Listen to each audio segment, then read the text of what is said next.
from Sky Studios. Later this week, Mark Cavendish and Team Sky will meet to nail down his schedule for 2012. Two dates are already in the diary, the Tour de France and the Olympic Games, the primary focus for Cavendish and his new colleagues.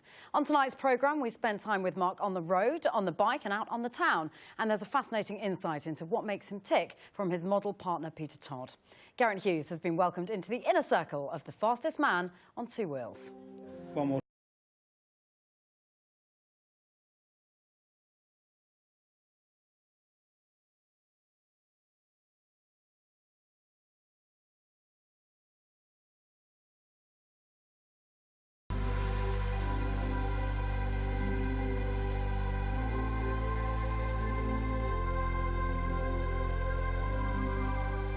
Perfection is perfection, and everything below perfection is not good enough. What would you be if you weren't a cyclist? So trying to be a cyclist. I love it.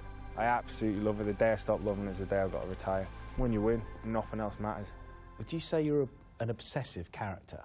Yeah. This town's a different town today. So this town's a different town to what it was last night. You couldn't have done that on a Sunday.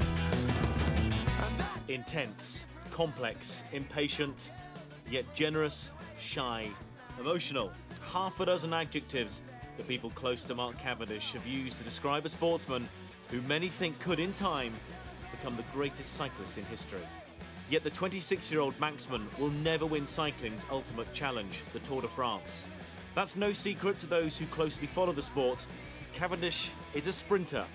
He's not the king of the mountains, he's the king of sprint. It's not like you decide to specialise, it's just if you're good at sprinting, you will win the sprints.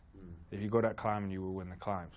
I'm a little bit different to the other sprinters. You look at most of them, the big powerhouses, the big guys like Tor Hushovd, Pataki, they just put out a lot of watts. Andre Greipel, they put up nearly 2,000 watts, 1,800 watts, you know. In a sprint, they just power themselves to the line.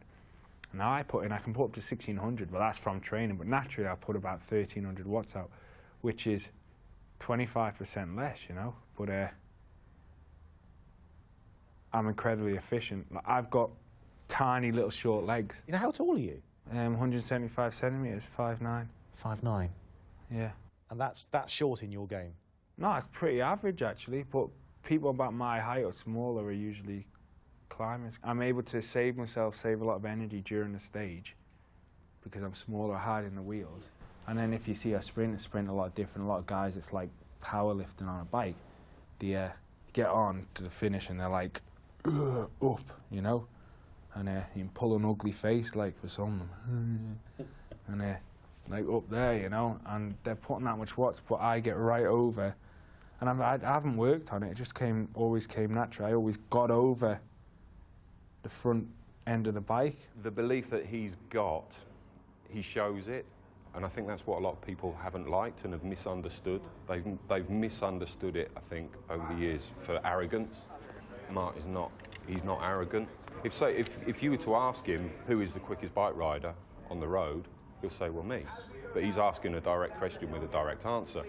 If people can't handle that, then unfortunately that's their problem. But he's only telling... Stats don't lie on that front, exactly, do they? he's only telling the truth. Yeah. And I don't think up to now he's ever said anything and not fulfilled it, or at least not been in a position to fulfill it, and, you know, with one thing and another. From the word go, when I knew him and saw him ride, I knew he was going to be good. I didn't realise he was going to be great. You know, which is what he is. But thanks so much for getting him into it. It's been absolutely, you've been such an inspiration. Thank you. Cheers. What was the most asked question? Did you think you were going to lose the World Championships? When you're in that position, did you think you were going to lose the World Championship? No, I didn't. I've seen just it grow in this country, and I'm incredibly proud to be part of that. I think a lot more people are riding bikes. People are commuting, they're travelling to work by bike. People are doing it more as a hobby, they're going out as a family. And so I think a lot more people can relate to what it is to ride a bike, they can associate what it is. If I go to someone now and say, yeah, Tour de France is 3 weeks long, 2,500 miles, 2,700 miles, 3,500 kilometres over the 3 weeks. Instead of, oh, all right, yeah, like, what, you ride a bike for you know, they can relate to it. There's a lot of factors towards that. We're now successful on the road, and as with a lot of things in Britain, we're not that good at a lot of stuff, you know? So when we are good, everybody buys into it, everybody watches it, everyone supports it, you So know? do you feel you're a bit of a pioneer then, especially in your form of cycling? Yeah, not just me, a lot of... I'd like to think myself as one, but there's a lot of guys. Brad's doing well, Freeman's doing well, the whole of Team Sky, we've got our own professional team now, you know? It's like following a football team, it's not like following individuals doing their things. We've got a national team to back and ride as a nation now, which is pretty special. With British success at several recent Olympic Games and World Championships, on the indoor track and on the road, cycling's profile has risen. There are now hundreds, thousands of kids out there riding bikes who want to be Mark Cavendish. You know, they're all over the velodromes and there's lots of them out on the roads and they all want to be Mark Cavendish. There we go. Wish him happy birthday. So much. Yeah, I really appreciate that. The crazy thing is that he's a very sensitive bloke. You can talk to him for hours about non-cycling things, non-sporting things, which is rare in a cyclist. He's the whole thing about him being arrogant and cocksure, it's just wrong. And so the next chapter is about to begin. From January the 1st, 2012, Cavendish will ride for a British team, Team Sky, during the season's classic races, and will then ride for Team GB at London 2012, going for gold on the first day in the road race, a one-day, 250-kilometre slog with a sprint finish. What Mark Cavendish is as a person is he has this ability, this enthusiasm, this confidence and this drive towards trying to win and a self-belief about winning, and what that does, it permeates the whole team. So he's got brilliant leadership skills, he can really take a team and lead a team. I think any British person who likes sport will know that. I think it's always special to represent your country, especially for me. I think the biggest thing about Copenhagen and Worlds was pulling on that Union flag jersey, you know. It's fair to say that the Olympic road race comes around once every 4 years and comes around once every, you know, lifetime really in your own country. And so I think, you know, there is a certain priority and a certain emphasis that will place around the Olympic road race for sure. Just before the Olympics, the Tour de France. Bradley Wiggins is the rider Team Sky hope to see win the coveted yellow jersey. Cavendish, the green jersey. That's the prize for the most stage wins. But can such a feat succeed? And can these two riders work together? We'll have a TV show in 2 years, I reckon. Watch this space.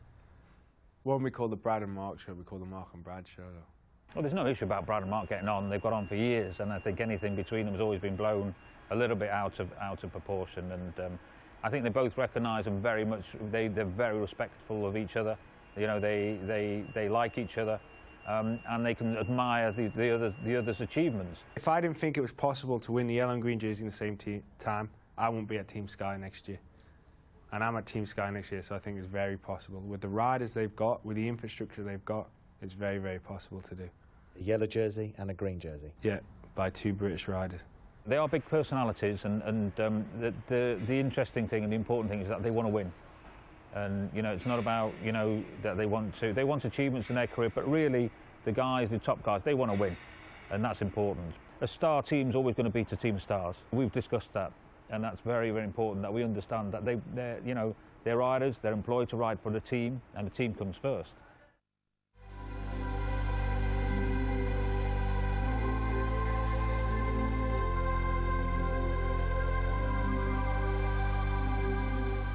I'm a little bit weird, I am. I see things kind of different to a lot of people, you know. If you hear me talk about the last kilometre race, it's almost like Rain Man-ish, you know. I remember it photographically. I remember every, not just sprint that I won, but every sprint I do, I can remember it.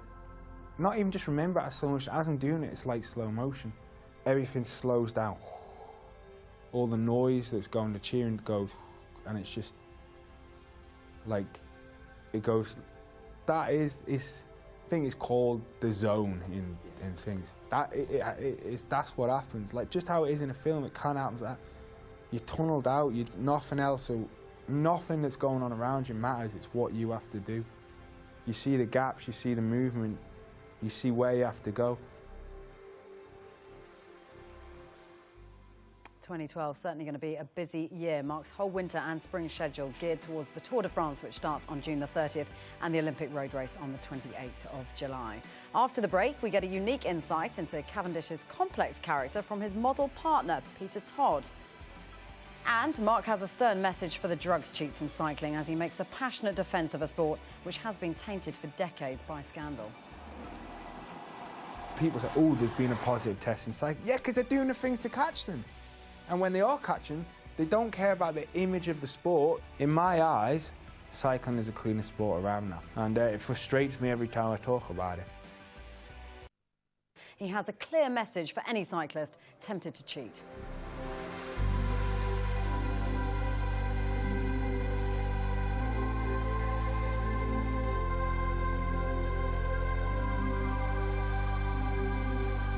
In my eyes, cycling is the cleanest sport around now. In the last 3 years, I've had over 60 doping tests every year. 60 dope tests.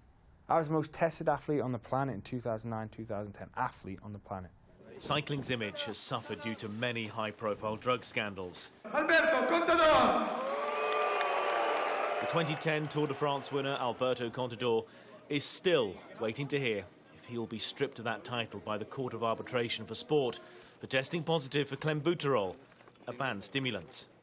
Subject of drugs riles Cavendish. The fact that people get caught, I think you've got to open your mind to the fact, okay, there's not as many positive tests in other sports. Or is there? You know? Like, you can't say nobody in other sports cheats. You can't say nobody in any other aspect of life cheats. In entertainment, in business, in politics, in sport, from any nation, anyone of any age, you're going to get who cheat. Anywhere where there's money to be gained, people are going to cheat. Because of what people have done in the past, cycling doesn't want that again, you know? And so people say, oh, there's been a positive test in cycling. Yeah, because they're doing the things to catch them. And when they are catching, they don't care about the image of the sport, the franchise of the sport. They care about making a clean and fair sport, so they'll make an example of these people. Cavendish was tested 3 times on just 1 day during this year's Tour de France.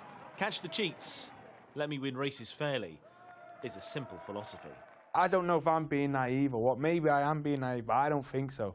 You know, I race with them guys every day. And since I started racing with pros in 2005, I've noticed a difference in the sport, you know. There's not people doing superhuman things like Ricardo Rico did anymore, you know. There's bigger groups at the finish and everybody's on their hands and knees. There's nobody just bouncing around fresh as a daisy after a stage, you know. And it's such a hard sport, man, you know, that it's so frustrating when you work so hard. I ride 50,000 kilometers a year, you know. I train, and less than half of that is racing, so I have to do the rest training to make sure I'm good for those races, you know. When I put all that work in and somebody says, oh, cycling, they're just dope. No, it winds me up. It really, really, really gets me, you know.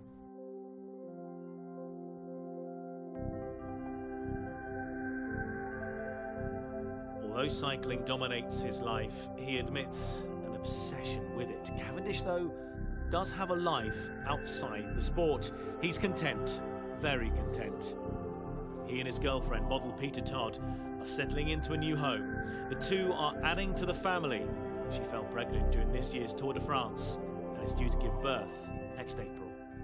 I really like, what we did just before here, I was just on the internet, like, I ordered everything. It's coming in a couple of days. Well, not everything. We already ordered the cart, the stuff for the room.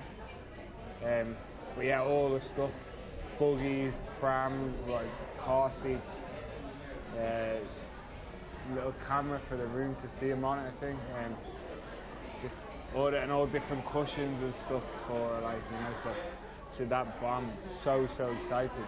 In for a penny, in for a pound, isn't it? On that we've got dogs, cats, children, a Cavendish. It's all there. Do you know what you're having? Do you know what the baby is? Yeah. Can you tell us? Yeah, it's a little princess, another little one, like, yeah. And she's like her. We've had the scan. She's got long legs, so she's definitely not like me. She's like her. She will wrap you round your little finger. Oh yeah, I know. Tell me about it. I've already told him.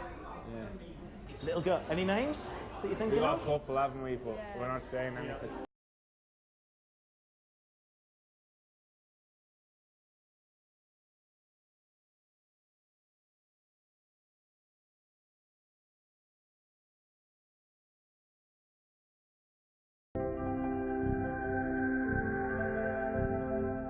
my character on a bike is a lot different than my normal character.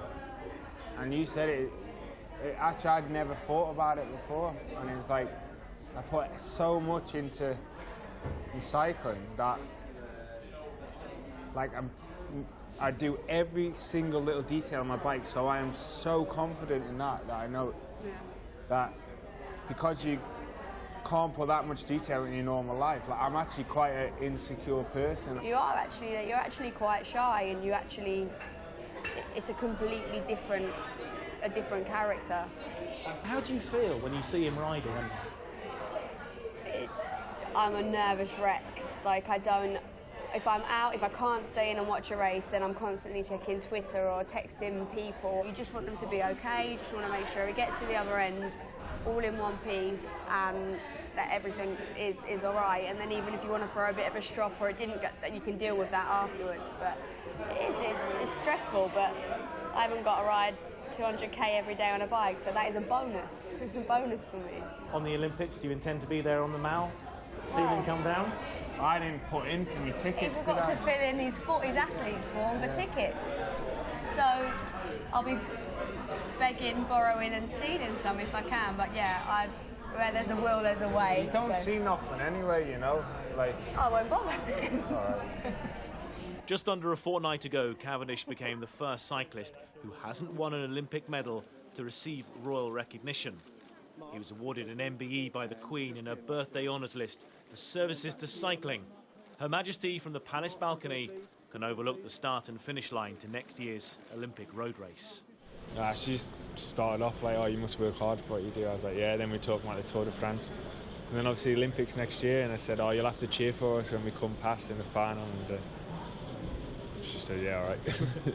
Day one, and the expectation upon your team and Mark. You know, it's not like a Tour de France team or a World Championships team where you've got 9 riders. In the Olympic Games, you're going to have 5. If one of them's Mark, another one will be Bradley. Well, if he's going to ride the team time trial, individual time trial, sorry, you only got 3 other guys. Now, to control a race like that with 5 guys is going to be very, very difficult. And 9 times up Box Hill is going to be very, very difficult. So even getting him to a finish line where he can compete for a sprint is going to be a massive task in itself, not for Mark, but for the team.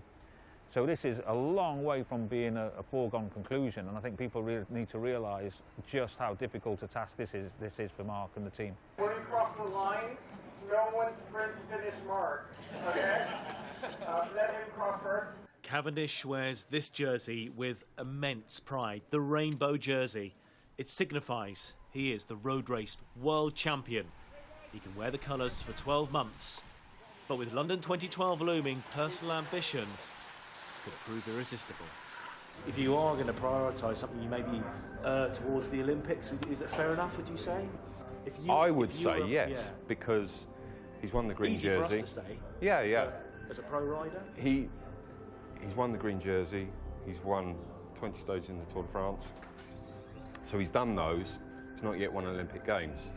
So if he can do that, I think he will put everything into that space. You know, if you train this hard, you do this, blah, blah, blah, there's a good chance that it's going to go the right way. He needs to chill out now and again, on the bike and off the bike.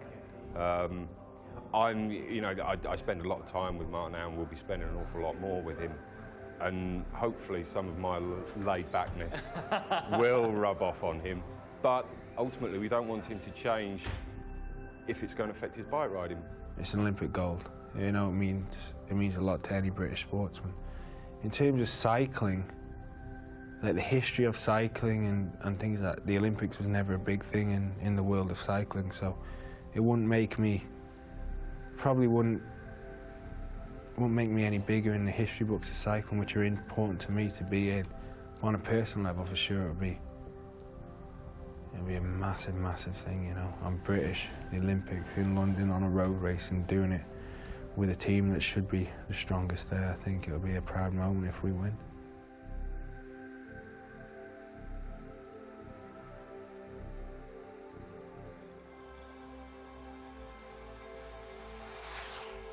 This year alone, he has sprinted to 14 stage or race wins. He's never claimed to be the strongest or the best rider. Just Mark Cavendish, Fastest man on 2 wheels. Fact. Can I do a just in front of you? Do a clip. You could actually. Yeah, just is that thing on there? It's there. Thank you. Well, the fastest man on 2 wheels won't be competing in the first events of the new year in Australia, but he will start working with Team Sky after Christmas. That's it for tonight. We're back on Christmas Day when we'll be with Cesc Fabregas as he gets used to life back in Barcelona. We're going to be granted exclusive access to the World Cup winner. We'll ask him about his